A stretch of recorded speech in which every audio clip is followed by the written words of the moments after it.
True life is not fellowship, it's discipleship, it's not living, it's life, it's not religion, it's kingdom.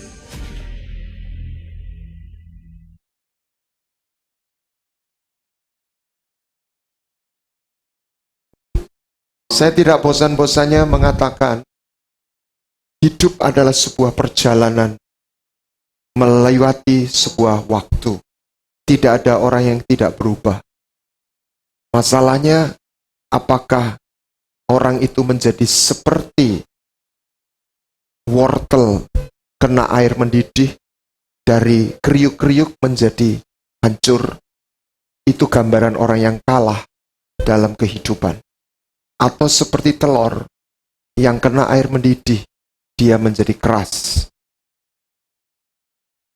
Mungkin dia sukses, tetapi hatinya mengeras. Karena dia melewati sebuah pengkhianatan dan pengkhianatan. Dia harus membunuh kalau tidak mau dibunuh, seolah-olah begitu. Ada orang-orang yang sukses secara ekonomi, tetapi dia sudah nggak pernah bicara dengan keluarganya dan sebagainya. Ini orang seperti telur. Tapi yang ketiga adalah seperti kopi. Kena air mendidih. Dia tidak keras, dia tidak hancur. Tekanan dalam air itu justru mengeluarkan bau dan aroma. Kita nggak mungkin lepas dari salah satu tiga itu. Nah, iman bukan sekedar sebuah percaya. Iman adalah sebuah perjumpaan. Berfirmanlah Tuhan dan ajaan untuk berjalan. Pergilah. Sebuah perjalanan. Iman ini adalah sebuah perjalanan bersama Tuhan. Nah, Yesus memberikan satu anugerah yang cuma-cuma, tetapi ada harganya. Sehingga di Alkitab ada kata cuma-cuma, terimalah. Tetapi ada kata belilah. Seperti apa itu? Kalau ada seseorang atau Anda, kebanyakan kita, diberi mobil S500 Mercy, tapi dengan janji nggak boleh dijual, harus dipakai. Kira-kira ibu mau nggak? Oh mau, saya tunjukkan. Anda mau, namanya BPKB-nya Anda, tapi nggak boleh dijual seumur hidup, ya, sampai jadi rongsokan. Harus dipakai. Oke, kita lihat. Begitu Anda masuk, Anda beli. Kalau Anda orang kebanyakan, mungkin minggu depan atau bulan depan, petugas pajak akan telepon Anda. Dari mana Anda kok bisa punya Mercy S500? Ini harganya 4M. Lalu kalau Anda jalan, Anda nggak cukup beli bensin premium. Harus Pertamax Turbo. Nanti 1 tahun Anda harus pakai. Berarti STNK harus jalan. Itu sekitar 70-80 juta. Saya tanya lagi, ada yang masih mau terima S500 gratis? Nah, Injil itu bukan barang murah. Injil itu barang mahal. Diberikan cuma-cuma. Cuma-cuma. Seperti Mercy ini loh, cuma-cuma.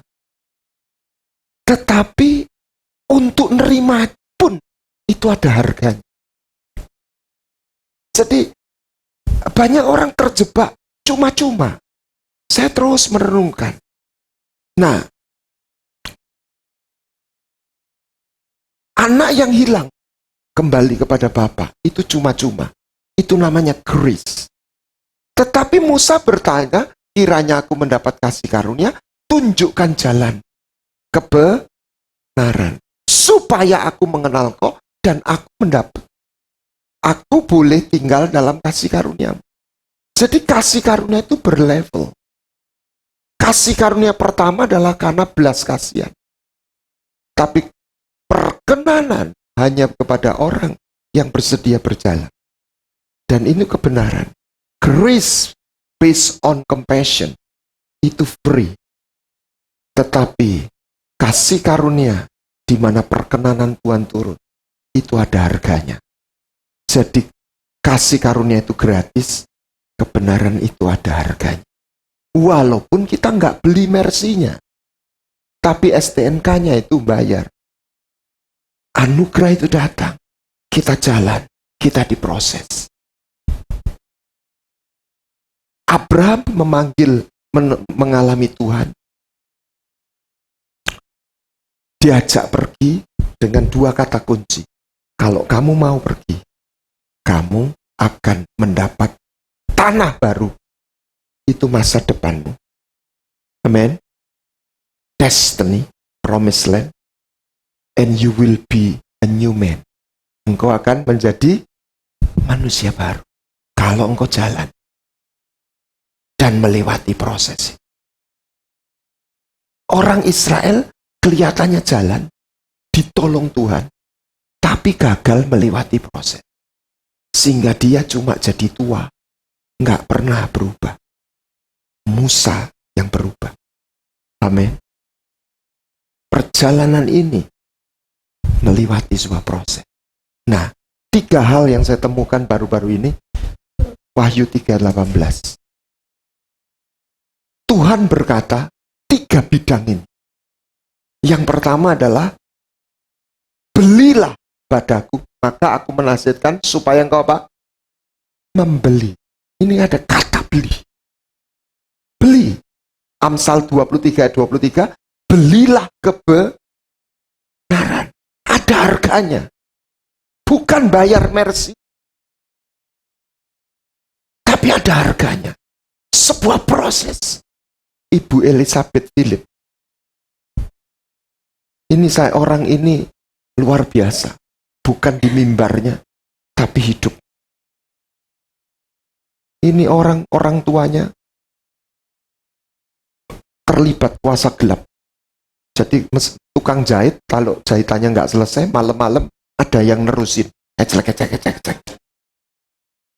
Terus kalau nimbo nggak selesai, itu zaman dulu kan nimbo gini ya. Itu nanti malam itu ada biur. Terus dia lahir, ini anak apes bikin bawa apes. Jadi dijual dia sama papa. Ketemu Yesus entah gimana, saya belum tahu. Seluruh keluarganya utang terus. Tutup gali lubang, tutup lubang. Satu hari dia mau berhenti utang, jret. Sampai nggak punya uang apa-apa. Tapi orang datang nggak punya suguhan aja nggak punya. Tapi tiba-tiba ada orang yang datang bawa makanan dan dia bisa nyuguh. Itu di awal-awal. Dia punya suami, ya di awal-awal mungkin nggak mengerti. Jadi waktu dia mulai bayar, dia lepas. Saya dapat impartasi iman. Saya masuk ini orang buta, nggak lihat. Rumahnya tuh kamarnya 16. Saya bilang, kok gede tenan ya. Dulu saya doa rumah besar di sorga, kecil di bumi nggak apa-apa. Saya rubah doa saya mau rumah besar Tuhan. Dan entah gimana kemurahan Tuhan, saya dapat rumah yang kalau saya lihat, kok bisa saya punya rumah segitu. Ya, tapi saya tahu dia nggak punya uang. Pas butuh, pas ono. Tapi nyekolahkan orang, 16 orang kuliah, bikin SMK, ya. Satu desa dirubah Telaga Weru. Ya. Satu desa transformasi. Ini wanita buta tapi penuh otoritas. Ya. Jadi di awal-awal itu suaminya tuh sampai ngomong begini. Nggak ada uang goblok kayak awakmu. Ya gimana, terima mobil, Tuhan bilang kasihkan, dikasihkan. Dan salah satu yang membuat kita ketawa, tapi ya kita belajar. Suaminya meninggal. Karena banyak orang mengasihi dia. Dapat persembahan. Potong ongkos, masih sisa 1 miliar. Apa yang dilakukan? Ditabur kembali. Saya tidak ingin kehilangan rasa tergantungan saya kepada Tuhan. Kita ini ketawa ya, kalau kita ya ditabur, tapi ya diambil sebagian. Loh ya memang dikasih kok ya. Saya tuh bingung. Ini orang mobilnya apa? Duit nggak ada. Saya tahu di bus itu nggak ada. Ya. Jadi ini orang melewati sebuah proses. Emas. Nah, dari situ itulah kalau kita nanti nyanyi, itu ada yang dibawa. Emas yang diuji. Amin. Diproses. Melewati tantangan hidup. Kesulitan. Api tidak akan menghanguskan Mas, bikin murni Mas. Kalau orang nggak mau diproses, dia akan menyesali. Makanya harus ada tujuan. Ya. Gambaran yang gampang itu begini loh. Ibu-ibu, saya percaya semua wanita kepingin cantik. Cuma kepinginannya ada yang segini, ada yang segini. Tapi orang yang betul-betul profesional, misalnya dia seorang putri atau seorang yang tampil, dia akan misalnya seorang penyanyi atau dia akan mati-matian, dia akan membayar harganya. Bagaimana dia tetap cantik, betul? Ya, itu adalah sebuah proses. Saya tidak ngomong kecantikan jasmani. Biarlah kita rindu punya kecantikan rohani. Dan itu bayar, saudara. Amin. Ada harganya. Enggak tiba-tiba. Masalahnya tidak semua orang dia ngerti. Dia mau bayar harganya. Nah, emas yang diuji. Yang kedua apa? Pakaian putih. Ya, kekudusan. Catherine Kuhlman, saya baru dapat sharing satu orang. Sudah jadi istri orang. Sudah punya entah gimana medsos atau apa, ada teman lama ngerayu dia. Dan dia satu titik, aku kecantol ya Pak ya, gitu ya. Lama-lama hatinya ikut.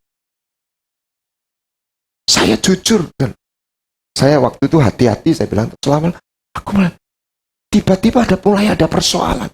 Dia cepat balik. Saya bilang, kamu hamba Tuhan, kamu menyentuh itu, habis satu hidup.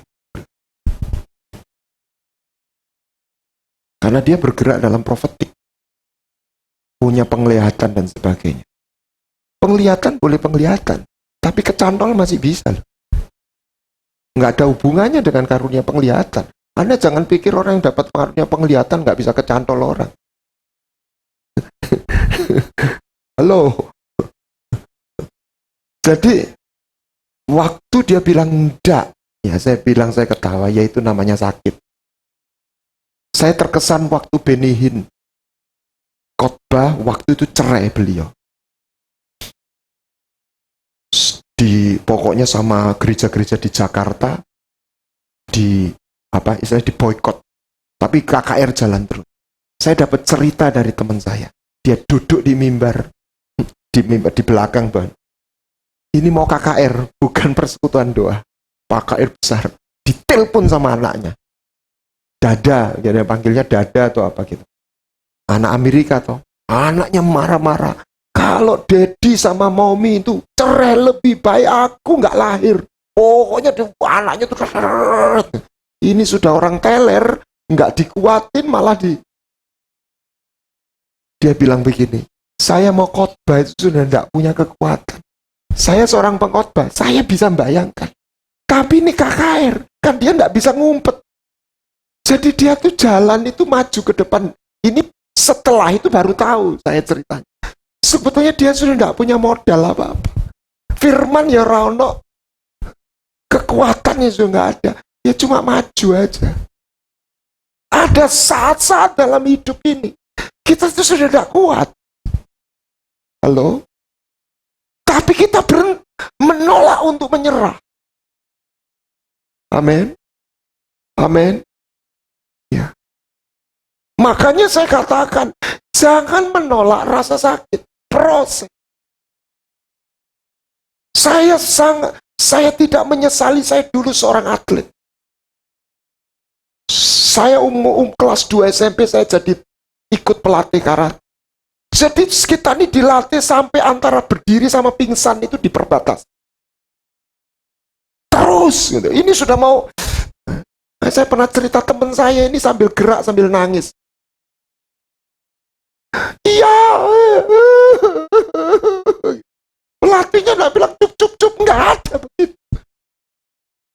Terus katanya. Ditarik. Anda tahu senar? Biarpun di tangan maestro, tapi kalau enggak ditiung, enggak pernah keluar nadanya. Anda mau dimainkan sang maestro? Jawab iya atau enggak? Ya, Anda harus mau ditiung. Tahu ditiung itu. Disereti itu loh. Itu kalau senarnya bisa ngomong, aduh. Tapi kita menolak untuk menyerah. Ketika kita dibatas kekuatan, tidak selalu. Itu mesinnya ganti. Saya baru beli mobil, ada namanya turbo intercooler. Jadi itu kalau mesinnya udah kepepet, sudah tenaganya butuh ekstra, turbonya jalan. Nah, Roh Kudus itu penolong. Ada 1-2 langkah yang kita harus bersedia. Ketika kita nggak mampu di satu titik, dia take over. Benny Hinn harus maju. Dia harus melangkah. Dan di situ dia, Roh Kudus mengurapi dia. Amin. Ya mungkin saya tidak semenderita dia, tapi saya pernah ngalami. Khotbah itu saya dalam keadaan stres. Tapi khotbah harus jalan. Saya melangkah itu ya pokoknya saya bersedia. Bukan mampu. Itu ujian-ujian. Saudara, kalau ada orang kena pisau, banyak yang kasihan. Keluar darahnya. Ya, tapi nggak ada orang kasihan lihat orang sakit gigi. Gak ketoro soalnya. Ya yang sakit adu-adu. Yang lihat, saya sudah ke dokter gitu. Karena nggak ada darah, nggak ada bengkak kadang-kadang. Betul ya? Tapi cekot-cekot gitu. Ya, saya ditanya sama orang karena ada nih, dia ngomongnya, Pak Guana ini punya susah ya. Kok kayaknya nggak ada persoalan ya, gitu ya. Saya itu ketawa. Percayalah setiap orang itu punya rasa sakitnya sendiri. Mau miskin, mau kaya, mau gagal, mau sukses. Apalagi gagal, lebih sakit lagi. Orang sukses pun punya sakit. Semua diuji. Belilah daripada. Yang ketiga apa? Minyak. Belajar firman. Supaya ngerti hatinya Tuhan. Waktu 97 krisis, saya bisa bayangkan. Pengusaha-pengusaha kolaps. Banyak yang kolaps. Hari ini banyak pengusaha dalam krisis. Saya dapat cerita-cerita ABC. Ya. Oke. Kalau dia rumahnya gedungnya tinggi besar. Ada anak-anak main remote control. Wah, rumahnya mewah. Dolar dari 2.500 jadi 15.000 waktu itu. Ini bapaknya sudah nggak bisa bayar utang. Anaknya ngerti nggak? Yang 3 tahun. Mungkin mainan lucu-lucuan. Betul ya? Demikian anak Tuhan. Nggak ngerti ini situasinya gawat. Kalau bocah cilik nggak ngerti. Dolar 2.500, emangnya rumahnya jogrok? Enggak. Masih mewah. Tapi tiba-tiba sebetulnya bapaknya nggak bisa bayar utang. Betul ya? Halo? Sebentar lagi nggak bisa bayar cicilan bunga bank. Sebentar lagi mungkin orang bank datang. Padahal nggak ada gempa bumi. Tapi lah anaknya besar, dia ngerti. Betul? Peperangan yang sedang terjadi. Beli minyak supaya kau lihat. Kau belajar menangkap hati Tuhan. Sehingga kita hidup dalam perkenan. Kita menyukuri kebaikan Tuhan. Tapi kita ngerti, kita mau disiapkan, kita untuk itu diuji. Kata 7 kepada jemaat, semuanya pesan berbeda. Kata yang sama apa? Salah satu. Barang siapa menang. Ini sebuah pertandingan. Anda dan saya tidak harus jadi orang hebat. Tapi Anda tidak pernah jadi orang biasa. Orang yang berjalan sama Tuhan. Gak ada orang biasa. Kita tidak pernah disiapin jadi orang biasa. Karena ini bukan jalan biasa. Amin. Jangan bermental orang biasa. Orang biasa itu tidak ngerti what's going on. Tapi tahun ada tanya, orang-orang yang di bisnis level tinggi atau orang yang berpengetahuan, dia tahu situasi apa yang sedang terjadi. Tidak kasat mata. Kalau kasat mata, ya orang masih ketawa-ketawa di mall. Orang masih bisa guyu-guyu. Itu kasat mata. Tetapi sebuah peperangan rohani sedang terjadi. Dan saya petakan, darah itu seperti mengundang maut. Dan itu bisa ditutup kalau umat Tuhan berdoa. Amin. Isi cawan doa. Isi. Barengan ngisinya. Kita ngisi sama rame-rame. Amin. Tapi kalau umat Tuhan berdoa, situasinya akan berbeda. Sebenarnya ada satu kekuatan yang mengunci. Dan itu tidak tiba-tiba. Harus ada cawan doa yang diisi. Dan itu ada orang yang beli, membayar, mengisi. Orang-orang yang diuji dalam hidup. Bukan sebuah jalan yang mudah. Tetapi ketika Anda melewati, tiba-tiba Anda jadi tambah makin cantik, makin cantik, makin cantik. Amin. Halo. Saya sengaja pakai kata cantik supaya menarik perhatian. Makin cantik, makin cantik. Tapi Anda dan saya harus melewati sebuah proses. Haleluya. Ayo, kita bangun mesbah. Saya makin makin tidak mempercayakan. Bukan pada nyanyinya, tetapi pada mesbah. Kepada apa yang kita bawa dalam hidup. Sebagus apa nyanyi, kalau korban dan mesbahnya nggak ada, itu tinggal nyanyinya toh. Tapi mungkin ketidaksempurnaan dalam nyanyi. Tapi kalau ada mesbahnya dan ada korban yang berkenan, itu api nggak pernah lari dari situ. Api itu akan turun, cep. Dan dia menjadi nyala. Amin. Amin. Siapkan mesbahmu. Bawa persembahan. Amin. Jangan menolak ketika proses itu datang. Tiap orang punya salibnya sendiri. Jangan lari dalam anugerahnya. Dia akan mengajari kita untuk memikulnya. Bahkan dia akan memberi satu suntikan menghilangkan rasa sakit. Penghiburan. Air mata kita menjadi sebuah perasaan damai sejahtera. Bless the Lord, oh my soul. Oh my soul. Worship His holy name.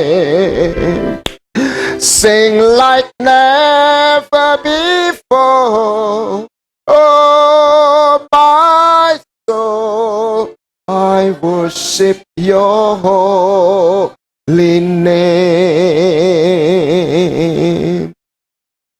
Dia mau mengikat dan meneguhkan perjanjiannya kepada kita. Itulah sebabnya dia memberikan satu sakramen, perjamuan kudus, supaya kita diingatkan sebuah perjanjian di mana dia menjadi Elohim kita dan kita menjadi umatnya. Dan dia menjanjikan apabila umatku yang atasnya namaku disebut, memanggil namaku, berdoa, merendahkan diri, meninggalkan dosa dan jalan-jalan yang jahat, aku akan mendengar, mengampuni dosa mereka, dan menyembuhkan tanah mereka. Haleluya. Yang dia butuhkan adalah kita masuk dalam perjanjian. Dan kita percaya akan janji dan kebaikan. Mazmur 23 akan dikenapi. Sungguh Tuhan jadi gembalaku. dan tidak akan kekurangan aku. Ia membaringkan aku di padang rumput yang hijau. Ia membawa aku ke mata air yang tenang. Ia menyegarkan, He restore my soul. Ia memimpin aku berjalan di dalam jalannya oleh kanan aman. Haleluya.